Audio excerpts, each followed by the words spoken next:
Sergio Perez climbed into his car for the Mexico City Grand Prix as nearly 155,000 fans at his home race shouted, "Checo! Checo! Checo!" in adoration of the wildly popular Formula One driver. It was a critical race for the slumping Perez. He said repeatedly all weekend, it is his favorite event of the year.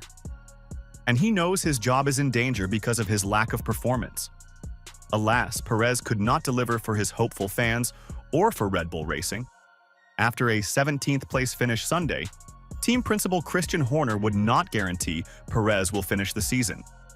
Horner had been emphatic 2 days earlier that the contract extension Perez signed earlier this year was valid for 2025.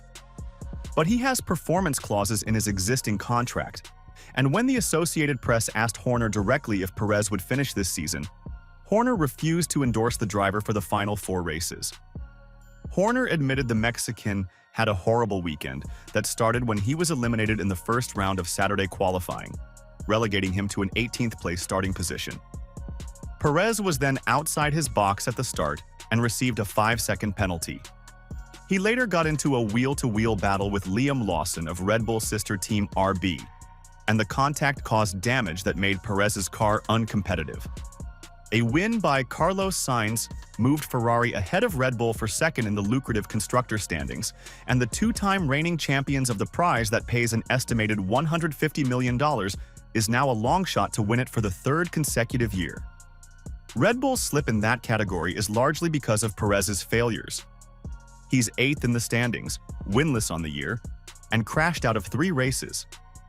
Perez, although disappointed with his weekend, didn't sound like a driver worried about his job. His future, or lack of one in F1, could be a problem for the Mexico City race, which heads into the final year of its current contract seeking an extension. The race this weekend drew a record 404,958 spectators and was sold out for the 9th consecutive year. But many of the fans who attend come to see Perez, and attendance could slip if he or another Mexican driver isn't on the F1 grid. Event president Alejandro Soberon said tickets for this weekend went on sale 2 weeks after Perez crashed out of last year's race, seconds after it started, and still sold out in 2 hours. Tickets for 2025 will again go on sale in 2 weeks, and it is unclear if Perez's status for next year will be determined, even though Horner had been adamant Friday he was under contract for 2025.